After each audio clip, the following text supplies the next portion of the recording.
Bright Tuty. Every student matters. So with that, we move on to the second topic. And in this topic, we look at the non-conventional sources of energy. Before this, we looked at the conventional sources of energy. And for that, we looked at coal, petroleum, electricity, natural gas, etc. Okay? Now, let us look at some of the non-conventional sources of energy. Now, Industrial Revolution was a movement which took place in the 18th century. Okay. Now, as a result of this Industrial Revolution, what happened? New technologies were invented, it was built, and it was used. Okay. And with that, there were a lot of inventions that took place. Invention of electricity, invention of light, invention of car, invention of various other machines. Now, some of these inventions, they did not just remain inventions. They had to be used. In order to use, natural resources were required so that these inventions could be used. Like, for example, inventions for providing heat to the people during cold season. Now, in the provision of heat, natural sources were required so that can produce energy, and that energy could be used for generating or for providing heating, heating facilities. So natural resources like coal, oil, they were required for these inventions to work, for these inventions to function. Now at that time when people were trying to invent machines, invent things, they were not considering about how the resources which could be used for making these inventions or machines work. Those natural resources like coal, oil, natural gases could be exhausted. They did not understand or they did not make themselves aware of the fact that these natural resources were limited. They were available in limited quantity and they could be exhausted with its use and overuse. Okay? And how with its use and overuse, environment could be damaged, okay, and it can affect the entire population. Alright, these things were not considered by the people as they were inventing machines.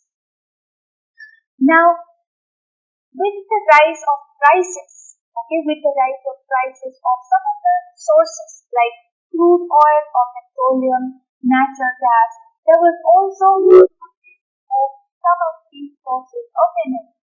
Like I said, or we learned in the earlier topic, that how the conventional sources of energy, they are limited in quantity. They are not unlimited. If overuse happens or is for a long time, they can be exhausted and they cannot be available and they cannot be used for the running of machines for others. Alright? So there will be a shortage. Now, these were brought to light, These were brought to light over time of how these resources will not be enough in future and how there will be problems. So, with that, as people began to realize, they started to think about the uncertainties of the availability of these resources and also how it can impact or affect the supplies of energy sources in future. If they are not available, then how can they be supplied for the running of machines? How can they be supplied for running of electricity and production of electricity and making it available for the people, right?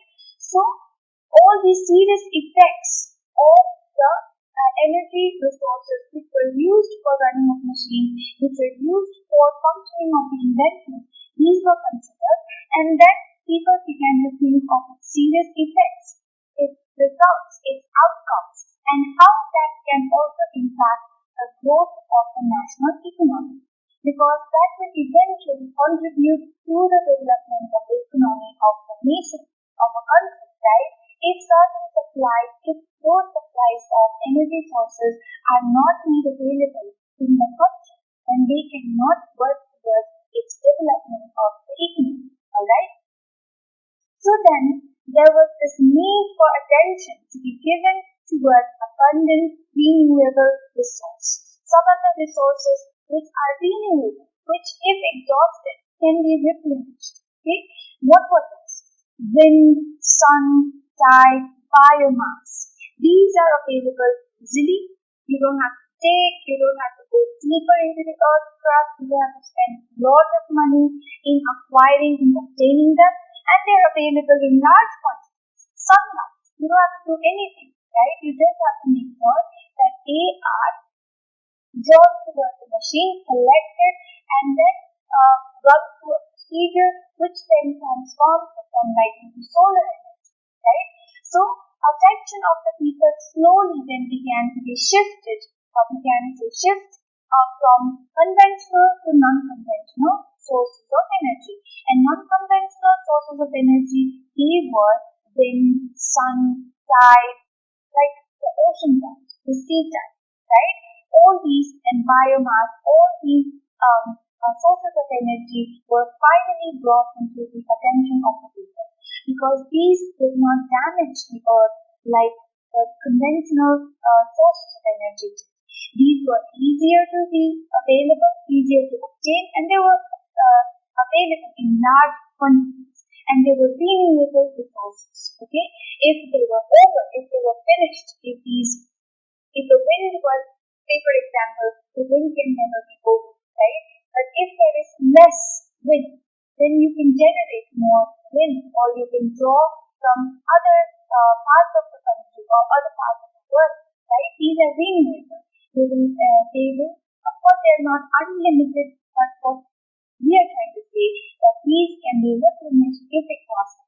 But the same thing cannot be done to the conventional resources. Okay? And these not conventional sources of energy, they are pollution free. So they are sustainable in the sense they do not damage.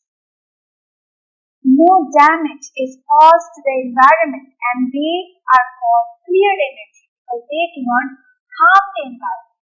They do not harm the planet. Okay?